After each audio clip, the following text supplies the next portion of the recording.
মেমোরির সাউন্ডটা মিচিং করে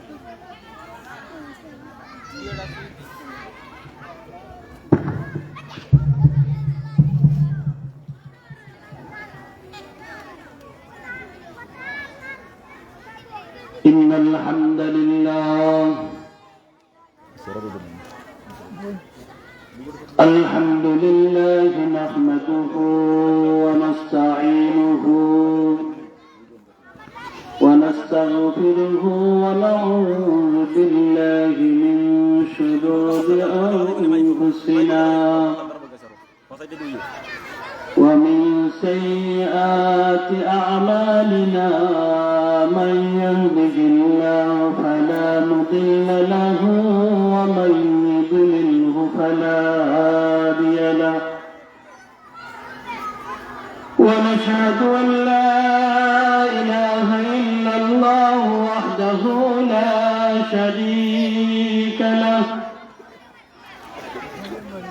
ونشهد أن سيدنا وسندنا وحبيبنا وطبيبنا وقلوبنا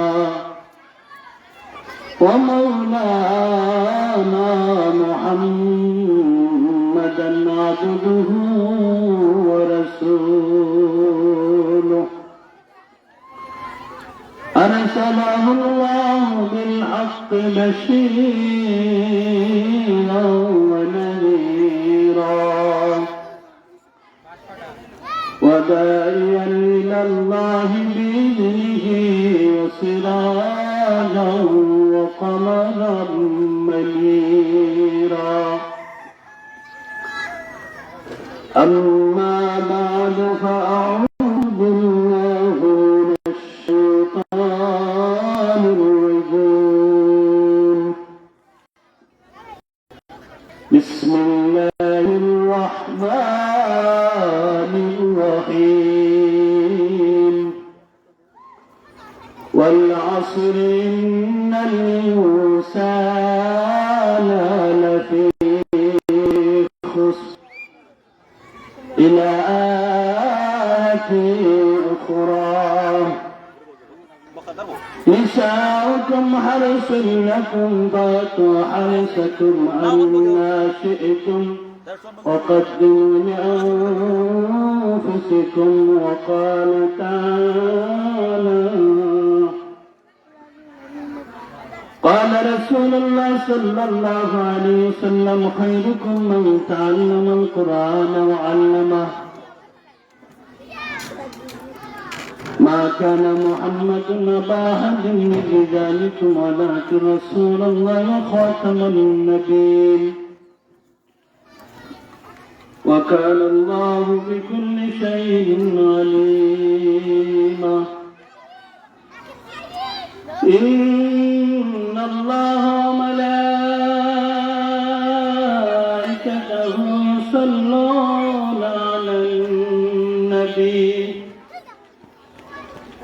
يا أيها الذين آمنوا صلوا عليه وسلموا تسليما اللهم صل على مولانا محمد سيدنا مولانا محمد نبي প্রেমের ছবি নর নবীকে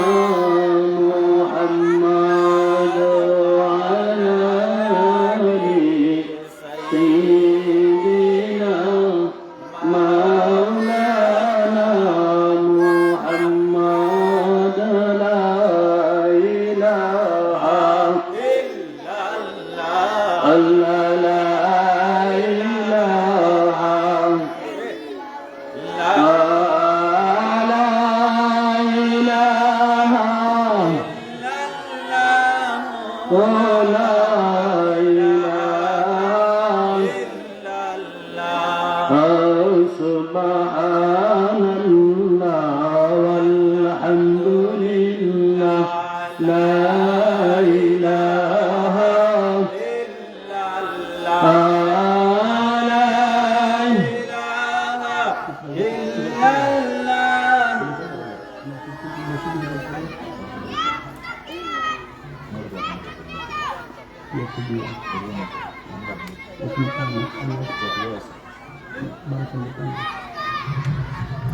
صلى الله على سيدنا ومولانا محمد وعلى آله وأصحابه وبارك وسلم. أستغفر الله إن الله غفور رحيم. أستغفر الله ربي من كل ذنب وأتوب إليه ولا حول ولا قوة إلا بالله العلي العظيم. لا إله إلا الله محمد رسول الله صلى الله عليه وسلم. সম্মানিত বরিনাও এলাকাবাসী, বরিনাও পূর্বপাড়া হযরত আউয়াল শাহ রহমতুল্লাহ আলাইহি এলাকাবাসীর পক্ষ থেকে ইসলামী সুন্নি মহাসম্মেলন আয়োজিত সম্মেলনের সম্মানিত সভাপতি জনাব জিতু মিয়া সাহেব বরিনাও মাঝের বাড়ি, সহসভাপতি জনাব মোহাম্মদ মুক্তার মিয়া সাহেব বরিনাও, প্রধান অতিথি হযরত মৌলানা আরিফুল ইসলাম আত্তাহিরি সাহেব চট্টগ্রাম, বিশেষ অতিথি মুফতি জুনাইদ আহমদ আল কাদরি সাহেব সোনারুঘাট, প্রধান বক্তা হযরত মৌলানা উজ্জ্বল ইসলাম আত্তাহিরি সাহেব ইমাম ও খতিব বরিনাও পুরাতন জামে মসজিদ, আমন্ত্রিত উলামায়ে কেরাম হযরত মৌলানা হাফেজ কারি জয়নাল আবেদিন সাহেব ইমাম ও খতিব বরিনাও পাহাড়ের বাড়ি জামে মসজিদ, জিগর উলামায়ে কেরাম ও আমার যুবক ভাই হল, মুরব্বী সাহাব হল, পর্দার অন্তরালের মা বোন হল, আসসালামু আলাইকুম ওয়া রাহমাতুল্লাহি ওয়া বারাকাতুহু। ওয়ালাইকুম আসসালাম ওয়া রাহমাতুল্লাহি ওয়া বারাকাতুহু।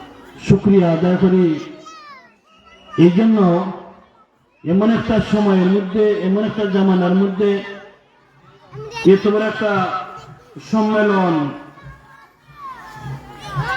সকলের দ্বারা সম্ভব হবে না, তো এই জন্য শুকরিয়া করি আলহামদুলিল্লাহ। এই জন্য আরো শুকরিয়া আদায় করি যে এই মাহফিলখানা যাহারা ছেলে সন্তান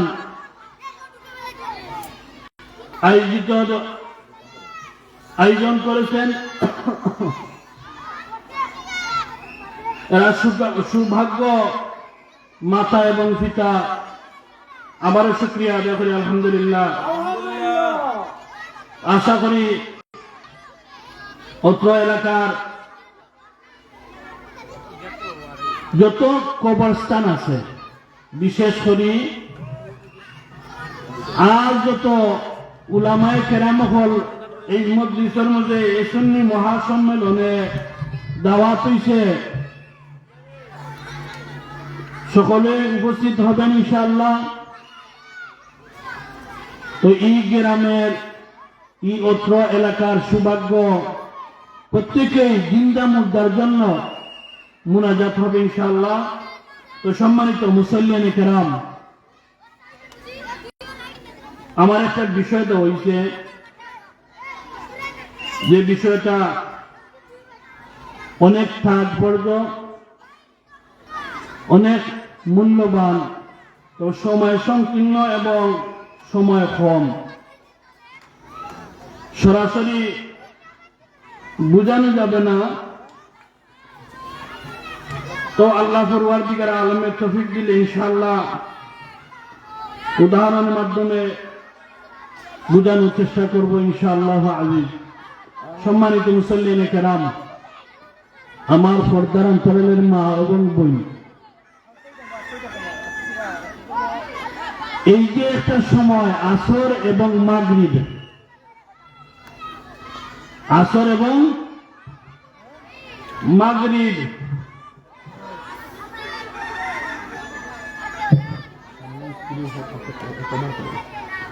আসর এবং মাগরিব, এই সময়ের মাঝে কিতাবের মধ্যে মুফাসসিরিন কেরাম বলতে উল্লেখ করেন,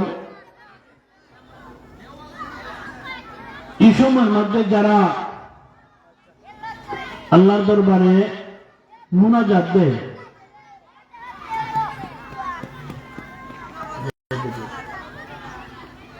মুনাজাত দিয়ে অর্থাৎ দোয়া করে,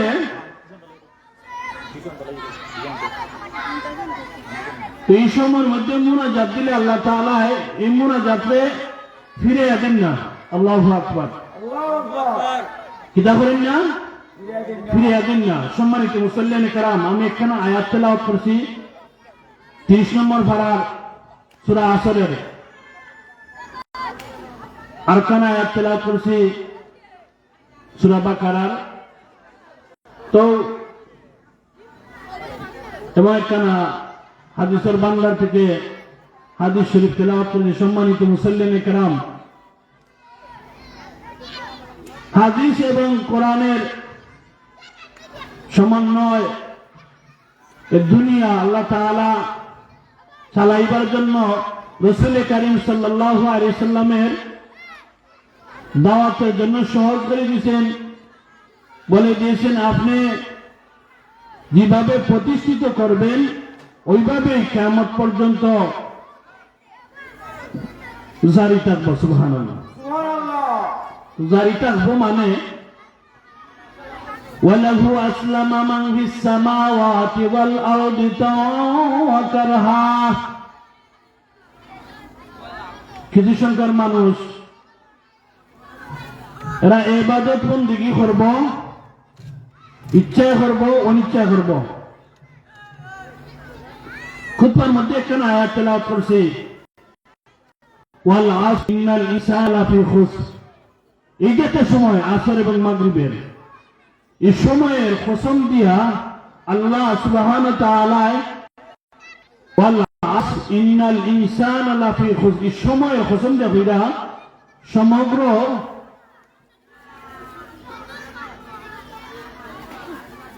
সমগ্র জাতি, মানব জাতি ধ্বংসের মধ্যে। আল্লাহু আকবার, সমস্ত মানব জাতি ধ্বংসের মধ্যে। বাস্তব আমরা যে জামানার মধ্যে ইয়া পড়ছি, এই জামানার মধ্যে ছেলে আর পানি এখন সমান হয়ে গেছে। কেমন ভাবে বললেন? সরকারের এক আইন আর কোরআনের আর এক আইন, সমাজের এক আইন আর নমাজের আর এক আইন। সরকারের আইনে আর কোরআনের আইনে বাড়াবাড়ি, সমাজের আইনে আর নমাজের আইনে বাড়াবাড়ি। তো আয়াতখানে এই জন্যই ঘোষণা করা হয়েছে যে তালাক সম্পর্কে বলার জন্য আগে বুঝতে হবে তালাক কেন হয়। হেনে বেটায় বেটিকে সারি দেয় আর বেটি বেটারে সারি দেয়, আগে বুঝতে হবে ওখান বেটার হক কিতা এবং বেটির হক কিতা। আমার এমন এক সময় তো হয়েছে আর এমন এক বিষয় তো হয়েছে, অনেক গভীরের কথা। তো সম্মানিত মুসল্লিয়ানে কেরাম, যেহেতু সময় নির্ধারণ করা হয়েছে কমিটির পক্ষ থেকে তো বলতে হবে। তো সম্মানিত মুসল্লিয়ানে কারাম, আমরা মুসলমান, সর্বোপরি সর্ব অবস্থায় আমরা কি মুসলমান। সর্বোপরি সর্ব অবস্থায় যদি আমরা মুসলমান হই তাহলে আমার দায়িত্ব কিভাবে? ওয়াল্লাহ ইন্নাল ইনসানা লাফি খুসর, সমগ্র মানব জাতি ধ্বংসের মধ্যে হয়। ও আমার পর্দার অন্তরালের মা এবং বোন, ও আমার বাবাজি হল, যুবক ভাই হল, নজওয়ান বাবাজি হল, মুরব্বী বাবাজি হল, সমগ্র জাতির ধ্বংসের মধ্যে হয়। তাহলে ধ্বংসটাকে কিভাবে বাঁচার প্রয়োজন আমরা তা তালাশ না করিয়া কোন জায়গাটা কি দুর্গন্ধ সৃষ্টি হয় এই জায়গারে না বাছাই করিয়া আমরা শুধু স্লোগান দিতে থাকি। এই সমাজে এইরকম উশৃঙ্খলখানে সমাজটা কি শৃঙ্খল দেয় না এখানে। এর কারণ হইল আমরা কোন জায়গার কোন হক, কোন অবস্থায় কোন হক, কোন কাজের কোন দ্বারা কিভাবে এটা না জানি আমরা কাজে উপনীত হইয়া যাই। আমরা কিটা আমরা ও কাজে উপনীত হয়ে যাই, কাজে হাজির হয়ে যায়, কাজ করা শুরু করে দেই। এটা আমরা শুরু করে দেই, কাজ করা শুরু করে দেই। তো সমাজে যে কাজটা আমরা করতাম চাই, সর্বোপরি অবস্থায় যদি বাহুতে শক্তি থাকে তা আমরা কাজটা একটু কষ্ট কম হয়। আর যদি সমাজের মধ্যে জনবল হয় আর একটু কম হয়, এরপরে যদি সাফার মধ্যে অর্থাৎ কথাবার্তা বলতে গিয়া স্পিড থাকে, ভালো বয়স থাকে, আর একটু আগায়। তো আল্লাহ পরওয়ারদিগার আলমে বলেন সর্বোপরি সর্ব অবস্থায় যদি তুমি বাঁচতে চাও তাহলে তুমি কুরআন এবং হাদিসের দিকে আসো, তাহলে শান্তি পাবে। কিরকম শান্তি পাবে? হযরত আকসাম রাদিয়াল্লাহু তাআলা আনহু